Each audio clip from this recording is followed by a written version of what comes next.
Bienvenidos a Entérate, un espacio de difusión de las actividades institucionales, académicas y de actualización del Tribunal Electoral del Poder Judicial de la Federación.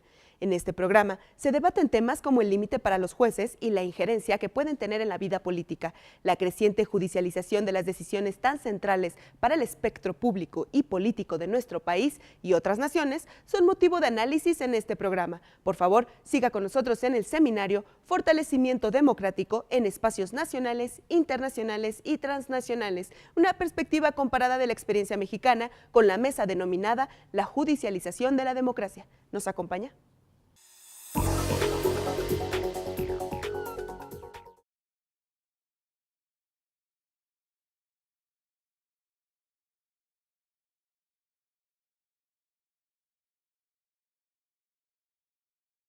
Y se supone que se deberían de leer. Bueno, con el fin de entender lo que voy a decir, deben apreciar que Canadá es un país con ley constitucional. También tenemos derecho civil en Canadá, pero no voy a lidiar con ello porque estoy lidiando con la parte federal. La ley electoral está en toda Canadá. Y Canadá fue creada en 1867. Cuando fuimos creados, éramos una democracia. Así es como establecimos Canadá. Así que no hay historia de no tener democracia e ir hacia la democracia. Cuando las colonias de Gran Bretaña y Francia se unieron para formar Canadá, acordamos que seríamos una democracia. Con las ventajas de personas que solamente unas cuantas personas podían votar. Pero es como empezamos en 1867. De 1867 a 1970, efectivamente, la ley era muy difícil de aplicar porque dependíamos solo del Departamento de Justicia y el Procurador General para aplicar la ley. Todos sabemos que el Procurador General es un ministro que pertenece al gobierno.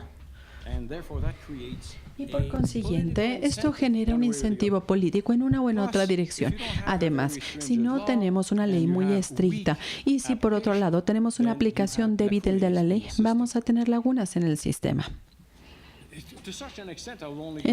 Nada más les voy a dar un ejemplo. El primer ministro de Canadá, el hombre que políticamente creó el camión, John A. Macdonald, a él lo vieron obteniendo dinero ilegalmente de los trenes Canadian Pacific, a quien estaba otorgando terrenos el gobierno para poder construir sus vías.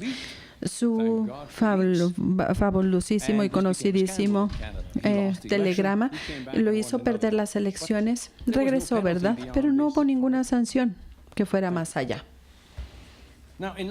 Ahora, fue en 1920, como ya lo dijo nuestro moderador, se creó Elections Canada y también mi posición, y es una comisión con una persona. Lo que hace el IFE con sus 9 comisionados, yo lo hice solito, yo lo estuve haciendo, yo lo hice solo. Entonces, hoy en día es así como funciona el sistema. Pero eso no creó un mecanismo fuerte de cumplimiento. Tenía el objetivo de solucionar todos los problemas administrativos que se habían presentado, y el hecho de que eran diferentes provincias las que trabajaban con diferentes leyes y los políticos federales tuvimos que cambiar esto. Ahora bien, fue en 1970 cuando sucedió algo, y fue cuando empezamos a entrar a la parte interesante de la historia. Yo vi que en esa época fue cuando se creó mi puesto, ¿verdad? Era algo muy importante. Se creó Canada Elections. Se creó este puesto o esta posición con el director, pero de manera independiente al director, para poder investigar las inconformidades y perseguir, o si hubiera razón para investigar en una corte ordinaria, todas las violaciones financieras que se estuvieran presentando, todo lo relativo al dinero. Y esto es un proceso muy importante. Y fue en 1974 cuando el Parlamento se dio cuenta que teníamos que hacer más para el resto de las leyes y le dio a esta posición la autoridad de investigar y de perseguir todas las violaciones o infracciones de acuerdo o de la ley de Canada Elections. Fue cuando Canadá empezó a tener dientes, ¿verdad?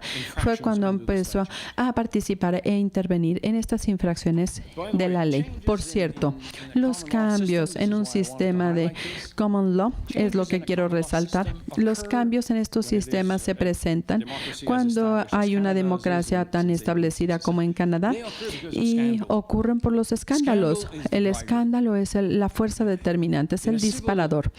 En una sociedad de derecho civil consuetudinario, queremos solucionar los problemas antes de que se presenten.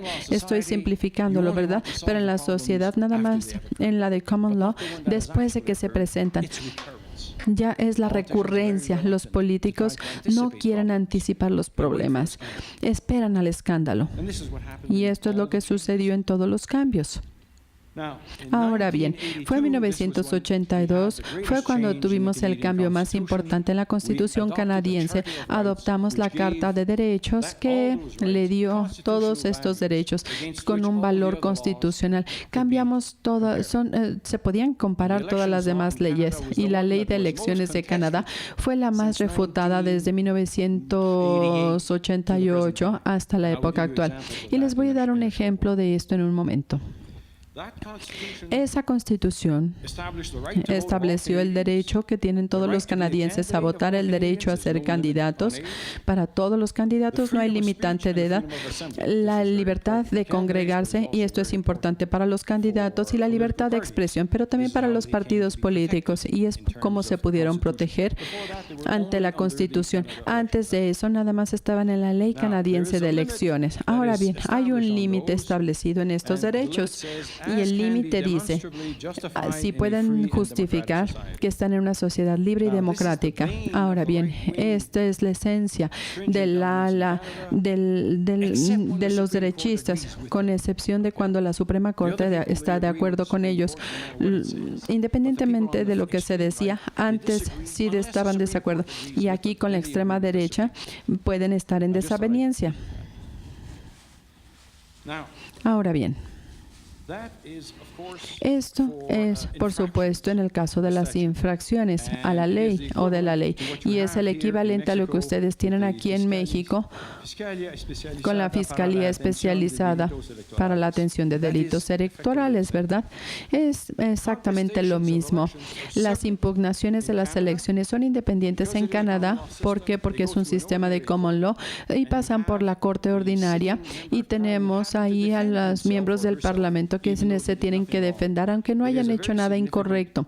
Se trata entonces de un elemento muy importante que falta en las leyes, tener algo mucho más equivalente a lo que tenemos en México, y es justamente donde la experiencia mexicana va a ser sumamente importante para Canadá.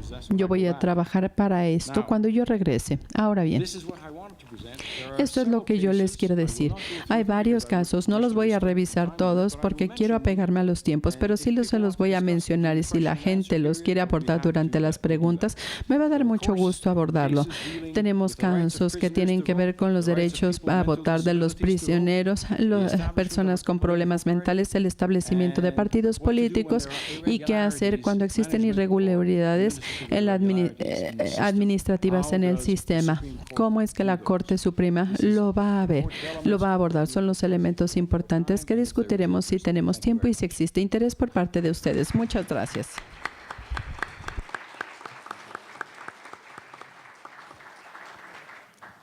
Muchas gracias, Jean-Pierre Thank you very much, Jean-Pierre Kingsley.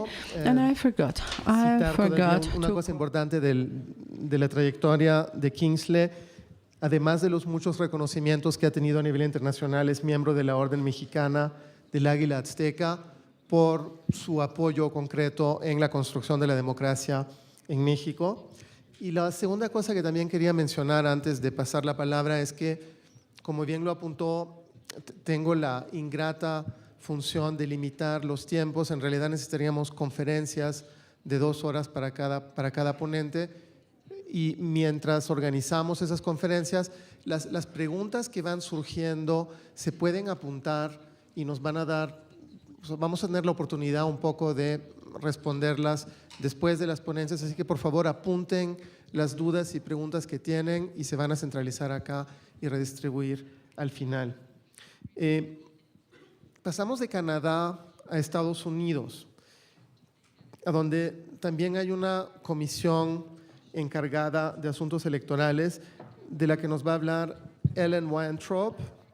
Ellen Weintraub se formó, es abogada norteamericana, estadounidense, se formó en Yale y luego hizo su doctorado en la Harvard Law School, y desde que empezó a trabajar como abogada se dedicó a asesoría en derecho político, en cuestiones de leyes electorales, financiamiento de campañas y ética política, a donde participó como asesora y como responsable también del equipo legal de los comités de reglas del Senado de los Estados Unidos y del Comité de Normas de Conducta Oficiales de la Cámara de Diputados, antes de ser nombrada comisionada de la Comisión Electoral Federal de los Estados Unidos, FEC, de la que nos va a hablar seguramente en su contribución y va a ampliar. Solo para situar rápidamente lo que es la Comisión Federal Electoral de los Estados Unidos, hasta donde entiendo, tiene atribuciones mucho más precisas y mucho menos amplias que el IFE o que la Comisión en Canadá, y se centra sobre todo en cuestiones de financiamiento que para México son evidentemente altamente interesantes. Así que le agradezco mucho a Ellen Weintraub por estar con nosotros. Muchas gracias. Perdóname, hablo muy poco español, so I'm going to have to do this in English. Les agradezco a los organizadores. Es maravilloso estar aquí en esta hermosa Ciudad de México, y además porque no hay nieve, ¿verdad? Y ahí en mi casa en Washington sí hay nieve. Les agradezco a ustedes también en particular, y a todos los jóvenes de esta sala quienes están sentados en este día tan hermoso, espectacular, y a las 2 de la tarde nadie hemos comido y ustedes están aquí, entonces son muy amables por estar aquí, porque todavía están poniendo atención. Como ya se les explico, nuestra comisión de elecciones en los Estados Unidos se centra exclusivamente en el dinero y en la política. Las elecciones son administradas a nivel estatal y local en los Estados Unidos, y es por eso que mi colega y yo centramos nuestros comentarios en el dinero y en la política. Es lo que hacemos todos los días. Puedo hablar de esto todo el día, pero trataré de no. Les quiero dar un poquito de los antecedentes sobre cómo funciona nuestro sistema. Y en las últimas elecciones, en las del 2012, aproximadamente 6.3 mil millones de dólares es lo que gastaron los candidatos y los partidos políticos y los comités políticos, y todo este dinero fue gastado, y había límites, y los candidatos únicamente podían tener 25 mil dólares por una persona, y los partidos políticos podían aceptar 30 mil de una persona física, y por debajo de estos límites el Partido Demócrata y Republicano terminaron gastando $1,000 millones en esta candidatura presidencial. Únicamente el presidente recaudó aproximadamente 750 millones de dólares en contribuciones que estaban por debajo del límite, y una tercera parte venía en contribuciones de $200 y menos. Entonces sí sabemos que es recaudar muchísimo dinero para poder tener una campaña exitosa en los Estados Unidos, y haciéndolo por debajo de las cantidades establecidas y que se puedan divulgar. Y todo este dinero sí se reportó a la Comisión Federal Electoral y apareció en los sitios en lo que nosotros llamamos tiempo real, a medida que se recaudaba y gastaba el dinero. durante la candidatura, antes, después, en informes, en las organizaciones no gubernamentales. Todo era en tiempo real y toda la información se tomaba del sitio y se publicaba. Hubo mucha información durante la elección sobre la política y el dinero, y era uno de los temas importantes del proceso. ¿Quién estaba apoyando a quién? Y sí, se publica mucha información en Estados Unidos, se compila mucha información, y creo que de hecho es uno de los sistemas más transparentes del mundo. Sin embargo, no es perfecto. Y hay mucho dinero que también se recauda fuera del sistema. Es el dinero oscuro del que se hablaba anteriormente. Y el problema es que como está fuera del sistema y como es dinero oscuro, no sabemos en realidad cuánto dinero se está recaudando y gastando en manos de otros, ¿verdad? Vemos la publicidad que es el resultado de este dinero, pero en realidad no sabemos cuál es el dinero que se recauda y que se gasta. Este es un problema en el que mi colega y yo nos centramos mucho y nos gustaría mejorar nuestro sistema. Queríamos ver un mejor proceso de divulgación y quisiéramos tener y llegar a un sistema perfecto de divulgación de información. Sin embargo, no hay ningún sistema perfecto que exista. Sin embargo, seguimos tratando de hacer un esfuerzo por mejorarlo, y como ya lo dijeron varias personas, es muy importante tener un sistema efectivo de aplicación de la ley, porque si no, nadie obedecerá las leyes si no hay un sistema real bueno. También estamos comprometidos con eso para mejorar nuestro sistema. Ahora bien, supuestamente yo tenía que hablar del papel de las cortes, del tribunal, y así como la comisión. No funciona igual que como funciona aquí el IFE. Nuestras cortes tampoco funcionan de la misma manera, ya que no tenemos una corte independiente constitucional que estudie los temas electorales. Sin embargo, lo que sí tenemos es una judicatura general que está muy involucrada en las cuestiones electorales, pero está en áreas diferentes. Todas las elecciones, por ejemplo, tenemos algunos eventos que se tienen que platicar. Lo más famoso fue lo del 2000 de Florida, ¿verdad? Todos vieron las noticias del caso de Florida del 2000, y ese caso sí fue llevado ante la Suprema Corte. En la primera instancia, estos los ven las entidades administrativas y posteriormente lo abordará ante la Corte de Apelación. Se va a apelar. Sin embargo, primero pasa por la judicatura normal y finalmente llega a la Corte Suprema, pero casi todo a nivel estatal y federal, en las cortes federales y estatales en los Estados Unidos. Y lo que estudian los cortes en estos casos es si hubo un debido proceso, si los votantes y los administradores que contaron los votos, si fue válido, y las cortes son las que solucionan y dan su resolución, su fallo, aunque no vuelven a contar las papeletas, ¿verdad? Eso lo hacen las autoridades administrativas. Las cortes han estado participando menos, aunque sí se les pide que participen más en asuntos que nosotros llamamos la distribución, el establecimiento de las fronteras de los distritos legislativos, y esto se ha vuelto casi un arte en los Estados Unidos. La gente lo hace con mucha tecnología, saben exactamente dónde viven los votantes, si existe la probabilidad de que apoyen al republicano o al demócrata, y dependiendo de quién trace las líneas, tratan de marcar los distritos de manera que puedan beneficiar a sus propios partidos, y a veces estos casos y estas líneas iban a ser impugnadas y se van a llevar a las cortes. La judicatura ha sido sumamente, no ha querido rechazar las decisiones legislativas en estas áreas, simple y sencillamente porque lo ven como una determinación política de cómo se trazan los distritos, y no llevar a la judicatura independiente para que participe. Estoy tratando de controlar mis tiempos para no pasarme. Pero una de las áreas donde la Corte ha participado mucho ha sido en el área del financiamiento de las campañas, porque las Cortes ven el financiamiento de las campañas como algo que está relacionado con la libertad de expresión en el país. Las Cortes están sumamente comprometidas con los principios de la libertad de expresión y proteger los derechos de los ciudadanos para criticar al gobierno, para decir la verdad, para decir las cosas no populares y para decir las cosas que causarán que las personas estén incómodas, ¿verdad? Y sin ninguna venganza. Este es uno de los principios de nuestro país y obviamente las cortes lo protegen y la judicatura cree, los jueces que creen que para proteger los derechos de todos, para que puedan decir todo lo que quieren sobre la política, no podemos tener límites en el gasto, ¿verdad? Porque cuesta dinero mandar el mensaje o transmitir el mensaje y creo que uno puede tener diferentes perspectivas. Sin embargo, este es el panorama de lo que ha dicho la judicatura y cómo esto tiene un impacto en la manera en la que interpretamos nuestras leyes. Las cortes creen que si limitas los gastos, le dices a la gente, nada más puedes hablar esta cantidad. Es la analogía, es decirle a alguien que puede tener no limitante para la libertad de expresión, pero el límite en el gasto es decirles que pueden viajar a la velocidad que quieran con nada más 1 litro de gasolina, ¿verdad? Y el principio es muy importante que aplica es la libertad.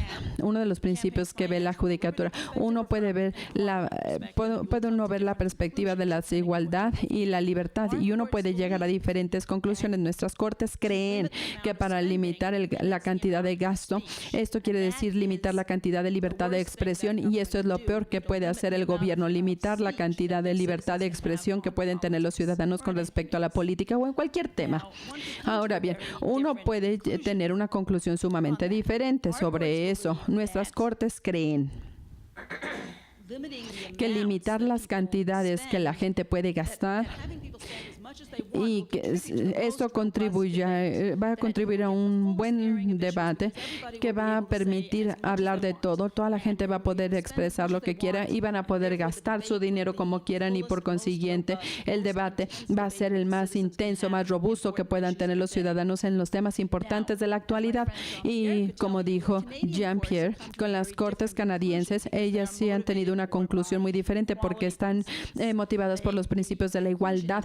Su conclusión en Canadá, que aparentemente tiene estos límites de gasto, es que si permitimos que todos hablen lo que quieren y que gasten todo lo que quieren, bueno, pues un lado que tiene más dinero significativamente va a poder ganar en gasto al otro lado y esto es lo que va a hacer que se disipe su mensaje y no va a haber la misma oportunidad y tampoco los votantes van a poder escuchar a los argumentos de ambos lados del problema o de la cuestión. Y a mí me resulta fascinante que 2 cortes supremas en 2 países vecinos que han tenido historias sumamente similares y ambos observan el Estado de Derecho y ambas protegen los derechos de libertad de expresión, tengan conclusiones tan diferentes sobre la mejor manera de defender estos derechos de libre expresión y promover el debate más robusto en este tipo de temas. En Estados Unidos decidimos no tener límites y que la gente podía gastar de manera libre. En Canadá la decisión fue que únicamente igualizando, uniformizando el dinero que podían gastar los partidos iban a poder lograr el debate más robusto. Personalmente, no estoy segura de que estoy completamente de acuerdo con la resolución de mi Suprema Corte, pero sí son temas de controversia aún dentro de mi mismo país y son temas que sí se debaten ampliamente y se han vuelto de alguna manera con tendencias hacia los partidos, ¿verdad? Creo que es una pena, pero al final del día esta es la decisión que ya tomó la judicatura independiente y las cortes han ido cambiando conforme pasa el tiempo en cuanto a cómo interpretan la ley y hubo un cambio importante a mediados de la década del 2000 que fue un cambio importante. En el 2002 se dio una resolución sobre el financiamiento y se habló de la importancia de la limitante para la política y así reducir la corrupción. Pero en el 2010 tuvimos una resolución, una perspectiva muy diferente emitida por parte de la Suprema Corte, donde les preocupaba mucho más no limitar el gasto ni el de los grandes corporativos, ¿verdad?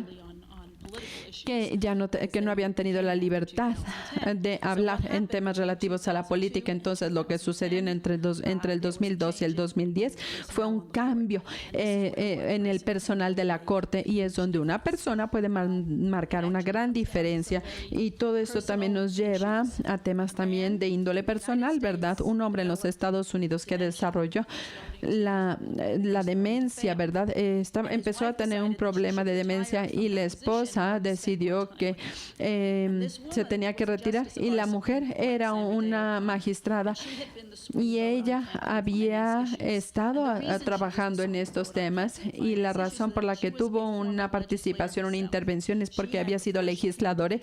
Antes de incorporarse a la judicatura, había sido legisladora del estado de Arizona, y ella entendió, creo yo, que por esa experiencia que ella tuvo como legisladora, cuál era el impacto en la gobernabilidad en la administración pública, que los políticos tienen que ir de la mano para recaudar el dinero, y cuál es el impacto que esto tiene en las decisiones que toman cuando tienen que constantemente estar pensando en cómo van a recaudar dinero y con quién se van a endeudar y quiénes se van a enojar con ellos si toman ciertas decisiones, y cuáles son los recursos que tienen todas estas personas para poderlos llevar a las siguientes elecciones. Ella lo entendía como ex legisladora, por eso le preocupaba el impacto del dinero y de la política, ¿verdad? Y entendió que era una influencia en la corrupción. Pero cuando salió de la corte y fue reemplazada por alguien que era con una perspectiva parecida, con excepción del tema del financiamiento de las campañas, cambió la ley porque ya había 9 miembros en la Suprema Corte, y que fue que la mayoría estuvo a favor de la regulación del dinero en la política, y luego cambió del otro lado, ya tuvo más libertad y que estaba protegiendo más el derecho de las personas a gastar de manera libre en la política. Esta es la diferencia que una persona puede marcar. Tenemos muy buena judicatura, es muy independiente y tiene abogados de nuestra sociedad, y creo que es una falta de nuestra actual Suprema Corte, que en realidad no hay nadie ahí que entienda la política a nivel de alguien que sí ha estado presente, y hemos tenido a políticos ahí presentes en la Corte, ¿verdad? Y creo que esta perspectiva ha sido sumamente valiosa para poder emitir fallos al respecto. Entonces, anteriormente se preguntó qué es lo que uno puede hacer al respecto, y es por eso que me da mucho gusto ver a tantos jóvenes en este público, porque la respuesta empieza justamente con ustedes. Cuando yo me dirijo en mi país a jóvenes, uno de los temas que siempre me causa problema es la tasa de votación. Es mucho más alta entre las personas de más edad que entre los más jóvenes, y la apatía de la juventud es un problema en todo el mundo. Lamento no saber las estadísticas de México, pero en mi país sí es un problema fuerte. Entonces, cuando me dirijo a los jóvenes en mi país, siempre les pregunto y les pido: tus abuelos están votando. Tú no vas a dejar que tus abuelos, ¿verdad?, elijan ni tu ropa, ni tus novios, ni tus novias, ni tu ropa. ¿Por qué permitir que tus abuelos sean los que eligen tu gobierno, verdad? Bueno, pues la manera de cambiar el gobierno para que sea más rinda cuenta es que todos los ciudadanos, en particular los jóvenes, sean los que exijan la rendición de cuentas del gobierno, que ustedes salgan y hablen con sus amigos, que los lleven a las urnas y que sean una cohorte que vote, ¿verdad? Que ustedes hablen con sus políticos, que los hagan responder a los temas que a ustedes les importan, porque si ustedes no lo hacen, nadie más lo va a hacer, y si ustedes no lo hacen, no van a tener el gobierno con el que ustedes quieren vivir. Entonces, como les dije, me da muchísimo gusto verlos a ustedes. Ustedes son el cambio, No confíen en mí, ¿verdad? En gente de mi edad. Ustedes lo tienen que lograr. Es por eso ver a todos ustedes interesados en estar aquí en este hermoso día y escucharme a mí, hablar sobre política y dinero.